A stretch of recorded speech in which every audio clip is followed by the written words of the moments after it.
Hi, Dr. Alex here, and welcome to what I hope will be an enjoyable series to many people, although it may be of niche interest. Specifically, this series is transcribing the audiobooks of Douglas Adams' The Hitchhiker's Guide to the Galaxy, The Restaurant at the End of the Universe, Life, the Universe and Everything, and So Long and Thanks for All the Fish, as read by Stephen Moore. Stephen Moore, for those who don't know, is the actor who played Marvin the Paranoid Android on the original radio production of The Hitchhiker's Guide to the Galaxy and the TV series which followed soon after. This is the genuine Marvin the Paranoid Android, except no substitutes. When the radio series first aired in 1979, I was about 5 years old, and it was then repeated multiple times over several years on Radio 4, where it was first broadcast. My father was an avid fan of Hitchhikers as soon as it was produced, had the books, which I still have copies of, and listened to the radio series repeatedly, as did I, growing up, to the point where I think I overtook my father in terms of my fandom for the series and would insist that we listen to it whenever it was on a Saturday, usually, around about lunchtime, and it just had to be on in the background so I could listen to it. Later, in school, having consumed the radio series multiple times and the books, I discovered the audiobooks in the school library, as read by Stephen Moore. And of course, I got these out and listened to them repeatedly as long as I could. Obviously, I had to take them back. They were, after all, library books on tape. Recently, I got to thinking about these books on tape and how enjoyable they were. Being read by Stephen Moore, it had the voice of Marvin the Paranoid Android whenever he read the Marvin lines, and of course, the correct voice for the other characters that he also read in the radio series. And simply as a narrator, he has an excellent reading voice. So I remembered how much I enjoyed those as a child and then thought, I wonder if they're still readily available. As it turns out, they are not. They have never been produced on DVD or online. They only exist in that original tape form, and those tapes themselves are incredibly hard to find, as I discovered as I attempted to dig them out online from various shops and sources. I have now got all but one of the books, and hopefully by the time I get to the last book that Stephen Moore read, I should have all the tapes available. I would like to stress, I do not own the copyright for these tapes. I do not own the copyright for the original material, and I'm recording them in these videos in an effort to preserve them, because they are on magnetic tape. Magnetic tape degrades, and there aren't very many of them left around as far as I can see, and there's been no effort to reproduce these professionally in another format, either online, digitally, or even just on CD. So if you do own the copyright for these, please, by all means, copyright claim these videos as the material is your own, but I would request humbly that you do not block them, just monetize them. My channel isn't monetized, so I'm not going to make money from this anyway, but I would like people, future generations, to be able to access these amazing recordings and enjoy Stephen Moore's work long into the future. Anyway, enough about my motivations for doing this, and now, here is The Hitchhiker's Guide to the Galaxy, Cassette, Side 2.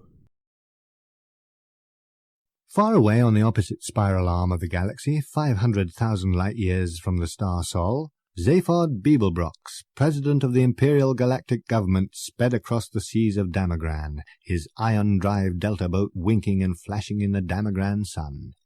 Damagran, secret home of the Heart of Gold.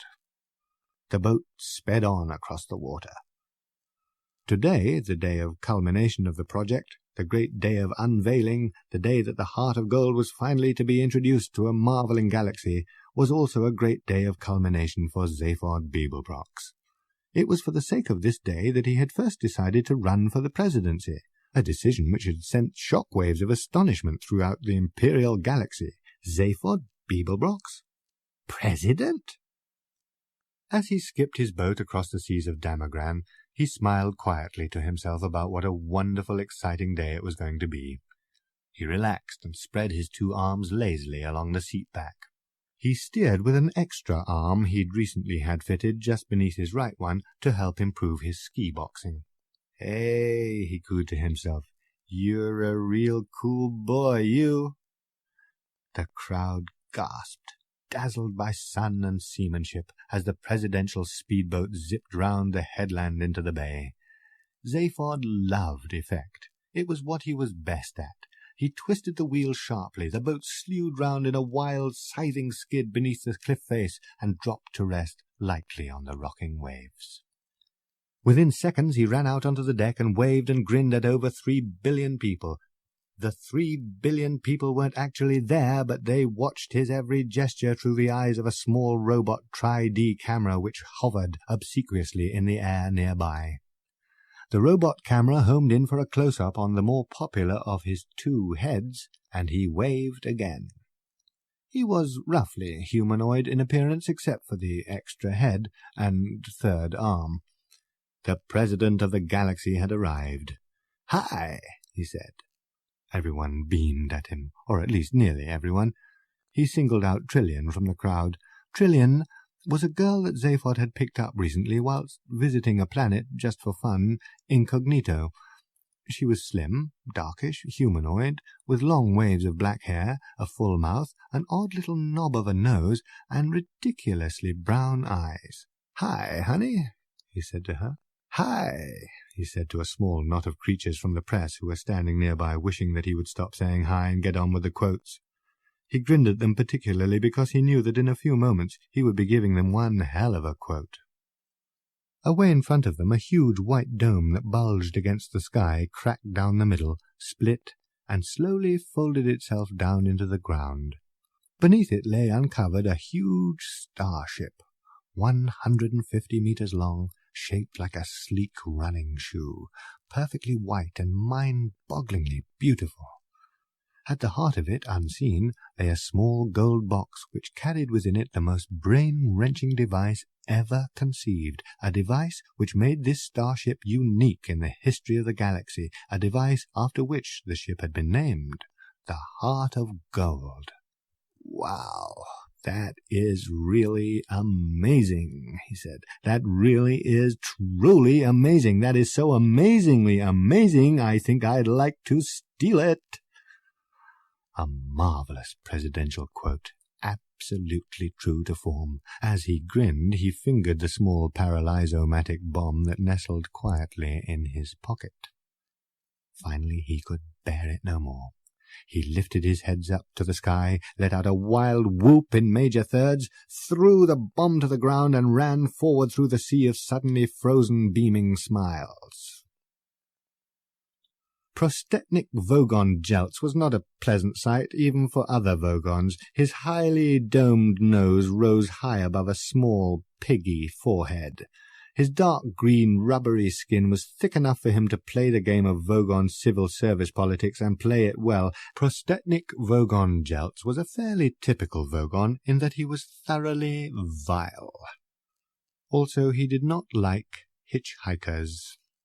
Somewhere in a small dark cabin buried deep in the intestines of the Prostetnik Vogon Jeltz's flagship, a small match flared nervously. The owner of the match was not a Vogon, but he knew all about them, and he was right to be nervous.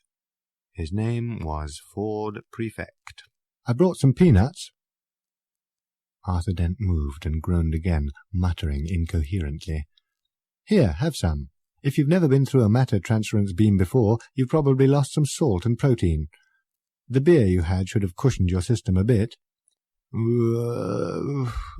"How do you feel?" he asked. "Like a military academy," said Arthur. "Bits of me keep on passing out." Ford stared at him blankly in the darkness. "If I asked you where the hell we were," said Arthur weakly, "would I regret it?" Ford stood up. "We're safe," he said. "Oh, good," said Arthur. "We're in a small galley cabin," said Ford, "in one of the spaceships of the Vogon constructor fleet." "Ah, this is obviously some strange usage of the word safe that I wasn't previously aware of." "How did we get here?" "We hitched a lift," said Ford. "Excuse me," said Arthur. "Are you trying to tell me that we just stuck out our thumbs and some green bug-eyed monster stuck his head out and said, 'Hi, fellas, hop right in, I can take you as far as the Basingstoke roundabout'?" "Well," said Ford, "the thumb's an electronic sub-ether signalling device. The roundabout's at Barnard Star, 6 light-years away, but otherwise that's more or less right." "Fine," said Arthur. "When can I go home?" "You can't," said Ford Prefect, and found the light switch. "Shade your eyes," he said, and turned it on. Even Ford was surprised. "Good grief," said Arthur. "Is this really the interior of a flying saucer?" Prostetnik Vogon Jeltz heaved his unpleasant green body round the control bridge. He always felt vaguely irritable after demolishing populated planets. "Go away!" he shouted at a young Vogon guard who entered the bridge at that moment. The guard vanished immediately, feeling rather relieved. He was glad it wouldn't now be him who delivered the report they'd just received. The report was an official release which said that a wonderful new form of spaceship drive was at this moment being unveiled at a government research base on Damogran, which would henceforth make all hyperspatial express routes unnecessary. Ford and Arthur stared around them. "Well, what do you think?" said Ford. "It's a bit squalid, isn't it?" "Well, this is a working ship, you see," said Ford. "These are the Dentrassi sleeping quarters." "I thought you said they were called Vogons or something."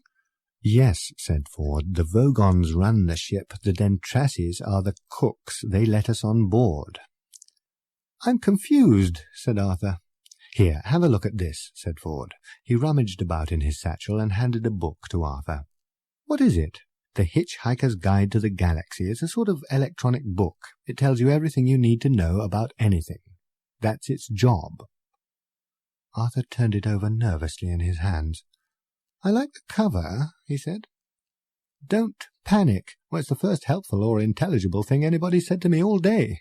"I'll show you how it works," said Ford. "You press this button here, you see, and the screen lights up, giving you the index." A screen about 3 inches by 4 lit up, and characters began to flicker across the surface. "You want to know about Vogons, so I enter that name. So." His fingers tapped some more keys, and there we are. The words Vogon Constructor Fleets flared in green across the screen. Ford pressed a large red button at the bottom of the screen, and words began to undulate across it. At the same time, the book began to speak the entry as well, in a still, quiet, measured voice. This is what the book said. Vogon Constructor Fleets. Here is what to do if you want to get a lift from a Vogon. Forget it.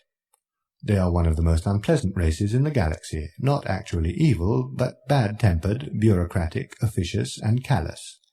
They wouldn't even lift a finger to save their own grandmothers from the ravenous bug-blatter beast of Tral without orders signed in triplicate, sent in, sent back, queried, lost, found, subjected to public inquiry, lost again, and finally buried in soft peat for 3 months and recycled as firelighters.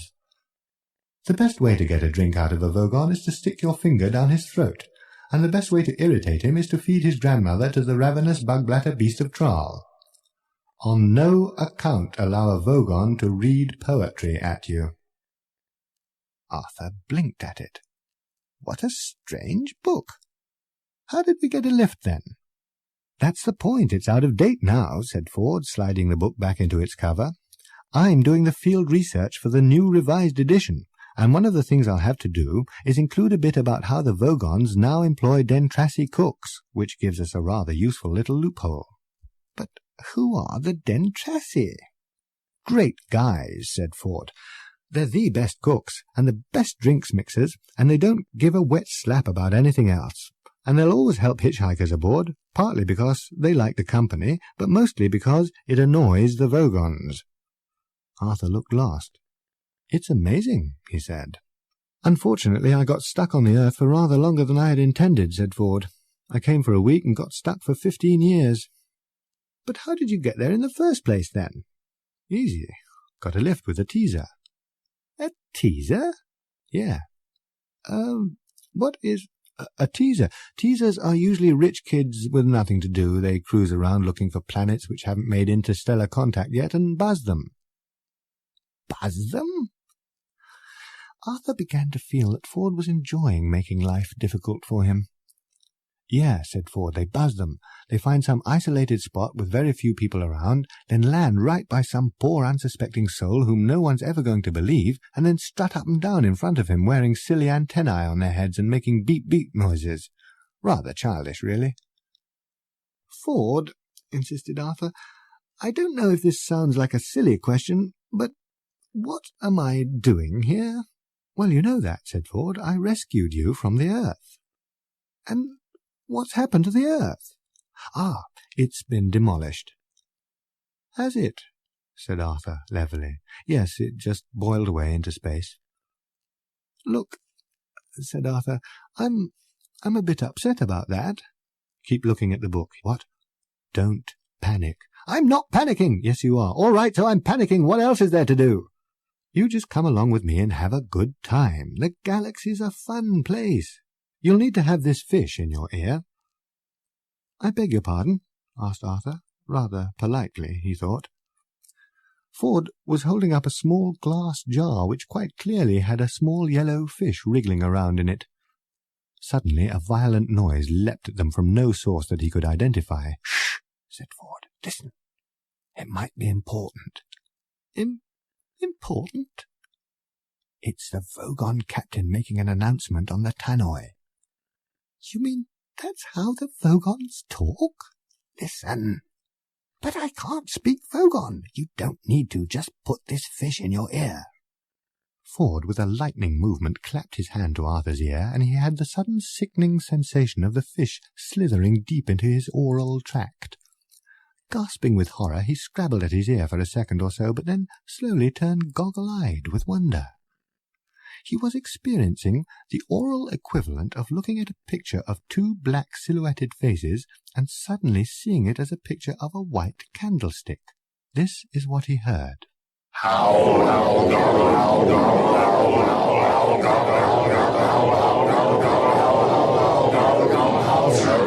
Should have a good time. Message repeats. This is your captain speaking, so stop whatever you're doing and pay attention.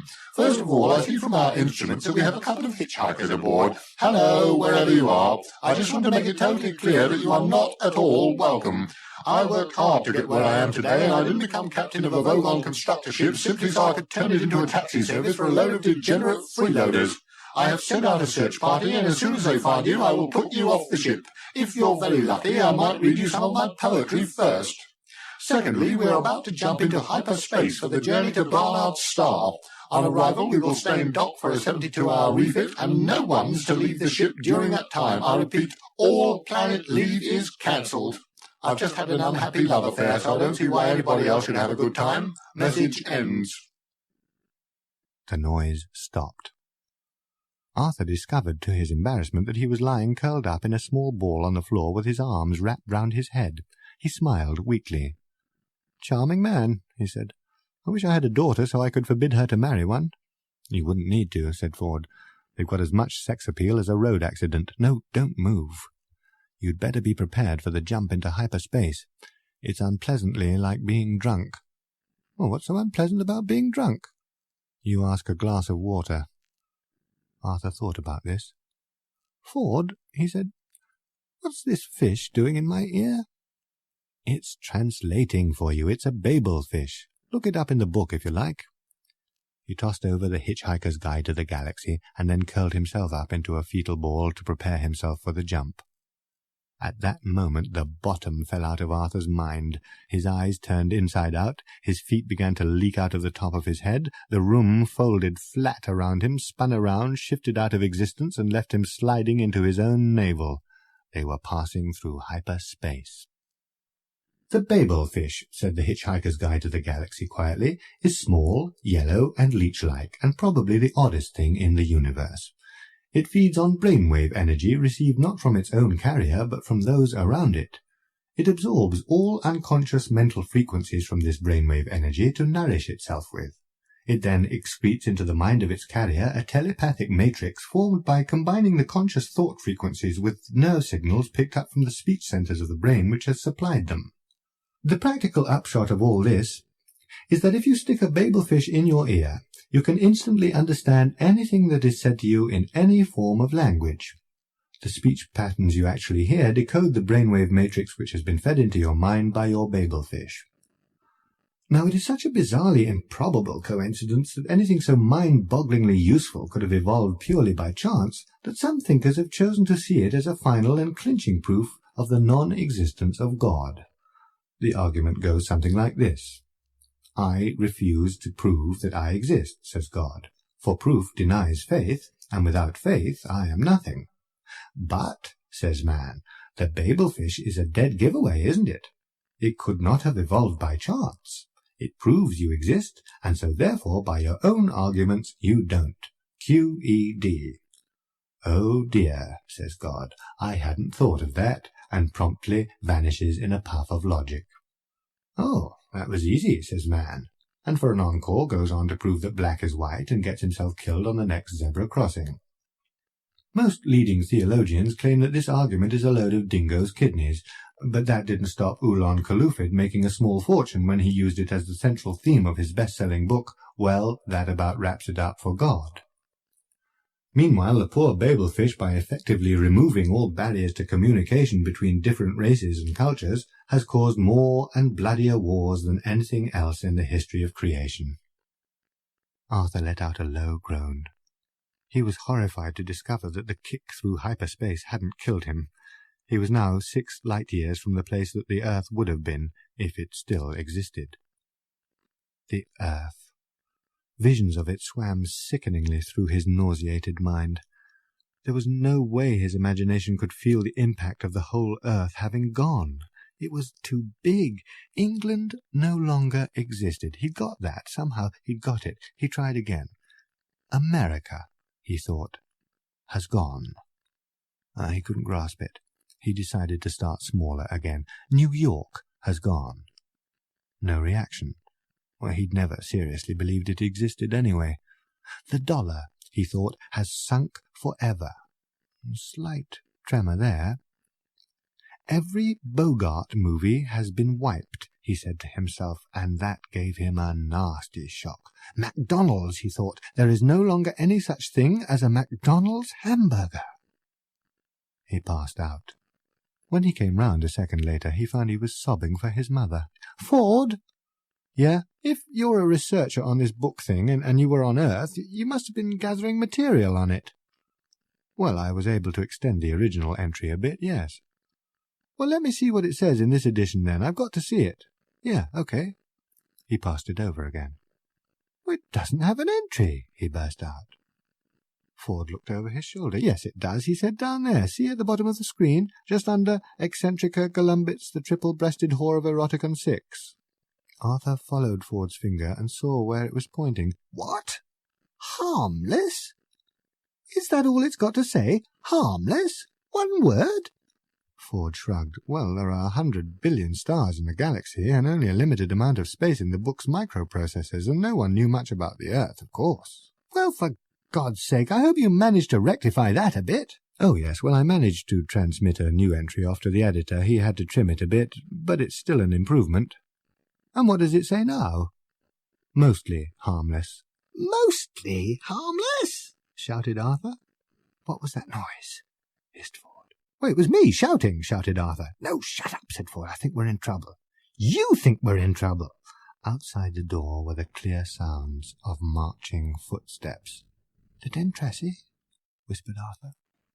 No, those are steel-tipped boots, said Ford. There was a sharp, ringing rap on the door. Then who is it? Said Arthur. Well, said Ford, if we're lucky, it's just the Vogons come to throw us into space. And if we're unlucky? If we're unlucky, said Ford grimly, the captain might be serious in his threat that he's going to read us some of his poetry first. Vogon poetry is, of course, the third worst in the universe. The second worst is that of the Asgoths of Kriya. During a recitation by their poet-master Grunthos the Flatulent of his poem Ode to a Small Lump of Green Putty I Found in My Armpit One Midsummer Morning, 4 of his audience died of internal hemorrhaging, and the president of the Mid-Galactic Arts Nobbling Council survived by gnawing one of his own legs off. Grunthos is reported to have been disappointed by the poem's reception, and was about to embark on a reading of his 12-book epic entitled My Favourite Bath-Time Gurgles, when his own major intestine, in a desperate attempt to save life and civilization, leapt straight up through his neck and throttled his brain. The very worst poetry of all perished along with its creator, Paula Nancy Millstone Jennings of Greenbridge, Essex, England, in the destruction of the planet Earth.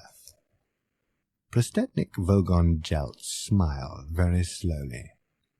The prisoners sat in poetry appreciation chairs, strapped in. The sweat stood out cold on Ford Prefect's brow and slid round the electrodes strapped to his temples. These were attached to a battery of electronic equipment, all designed to heighten the experience of the poem and make sure that not a single nuance of the poet's thought was lost. Arthur Dent sat and quivered. He had no idea what he was in for. The Vogon began to read, a fetid little passage of his own devising. Oh, Freddled, grunt, bubbly, thy micturations are to me as flurdle, gaddle, blotches on a loaded bee. "Oh!" went Ford Prefect, wrenching his head back as lumps of pain thumped through it. He could dimly see beside him Arthur lolling and rolling in his heat. He clenched his teeth. Group, I implore thee, my footing telling roams, and hooches you drown me with crinkly bingle words, or I will rend thee in the gobbles with my blow crunch and see if I don't. "Oh!" cried Ford Prefect, and threw one final spasm as the electronic enhancement of the last line caught him full blast across the temples. He went limp. Arthur lolled. Now, Earthlings, I present you with a simple choice. Either die in the vacuum of space, or tell me how good you thought my poem was. He threw himself backwards into a huge, leathery, bat-shaped seat and watched them. Arthur said brightly, "Actually, I quite liked it." Ford turned and gaped. Here was an approach that had quite simply not occurred to him. The Vogon raised a surprised eyebrow that effectively obscured his nose and was therefore no bad thing. "Oh, yes," said Arthur. "I thought that some of the metaphysical imagery was really particularly effective." Ford continued to stare at him, slowly organizing his thoughts around this totally new concept. Were they really going to be able to bareface their way out of this? Yes, do continue.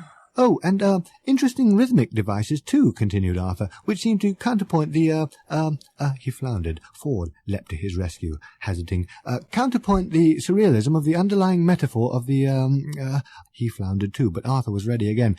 "Humanity of the Vogonity," Ford hissed at him. "Ah, yes, Vogonity, sorry, of the poet's compassionate soul." Arthur felt he was on a home stretch now, "which contrives through the medium of the verse structure to sublimate this, transcend that, and come to terms with the fundamental dichotomies of the other." He was reaching a triumphant crescendo, and one is left with a profound and vivid insight into which suddenly gave out on him. Ford leapt in with a coup de grace. "Into whatever it was the poem was about," he yelled out of the corner of his mouth. "Well done, Arthur. That was very good." The Vogon perused them.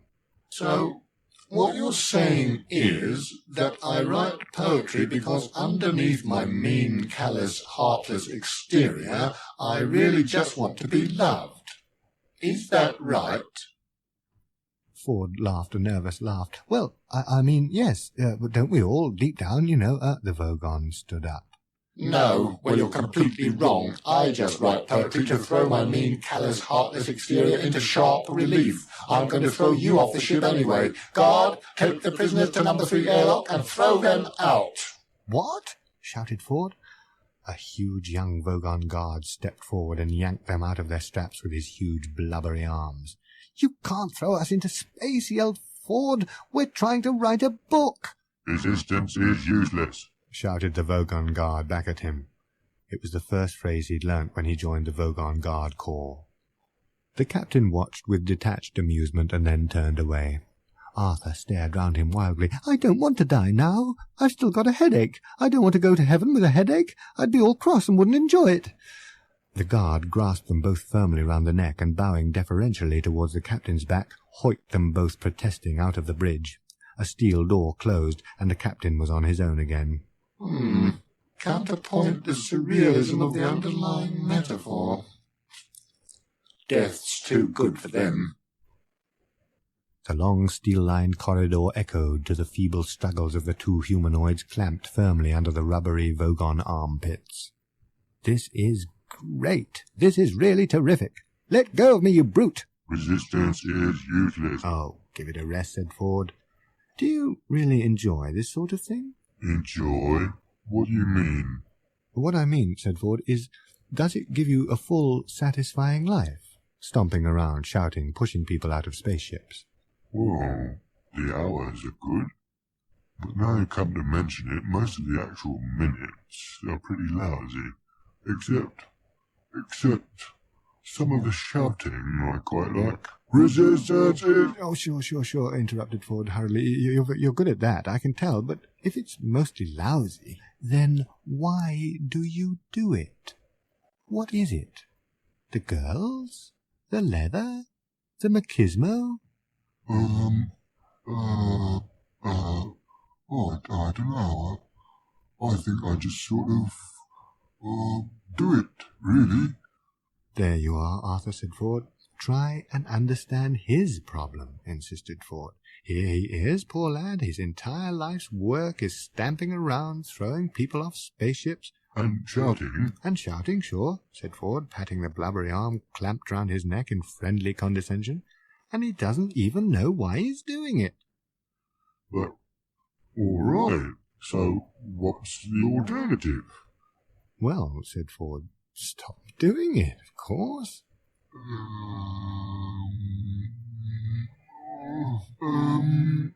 Well, that doesn't sound that great to me. Ford suddenly felt the moment slipping away. Now, wait a minute, he said. That's just the start, you see. There's more to it than that, you see. No, I think if it's all the same to you, I'd better get you both jumped into this airlock and then go and get on with some other bits of shouting I've got to do. But thanks for taking an interest. Bye now. He flung Ford and Arthur through the hatchway into the small chamber within. Arthur lay panting for breath. Ford scrambled round and flung his shoulder uselessly against the reclosing hatchway. "But listen," he shouted to the guard, "there's a whole world you don't know anything about. Here, how about this? Da-da-da-dum. Doesn't that stir anything in you?" No, not really. But I'll mention it to my aunt. If he said anything further after that, it was lost. The hatchway sealed itself tight, and all sound was lost, bar the faint, distant hum of the ship's engines. They were in a brightly polished cylindrical chamber about 6 feet in diameter and 10 feet long. Ford looked round it, panting. "Potentially bright lad," I thought. "We're trapped now, aren't we?" "Yes," said Ford, "we're trapped." "Well, didn't you think of anything?" "Oh, yes, I thought of something," panted Ford. Arthur looked up expectantly. "But unfortunately," continued Ford, "it rather involved being on the other side of this airtight hatchway." "So, what happens next?" asked Arthur. "Oh, well, the hatchway in front of us will open automatically in a few moments, and we will shoot out into deep space, I expect, and asphyxiate." "So this is it," said Arthur. "We're going to die." "Yes," said Ford, "except—" "No! Wait a minute! What's this switch? What? Where?" "No, I was only fooling," said Ford. "We are going to die after all." "You know," said Arthur, "it's at times like this, when I'm trapped in a Vogon airlock with a man from Beetlejuice and about to die of asphyxiation in deep space, that I really wish I'd listened to what my mother told me when I was young." "Why, what did she tell you?" "I don't know. I didn't listen." A motor whirred. A slight hiss built into a deafening roar of rushing air as the outer hatchway opened onto an empty blackness studded with tiny, impossibly bright points of light. Ford and Arthur popped into outer space like corks from a toy gun.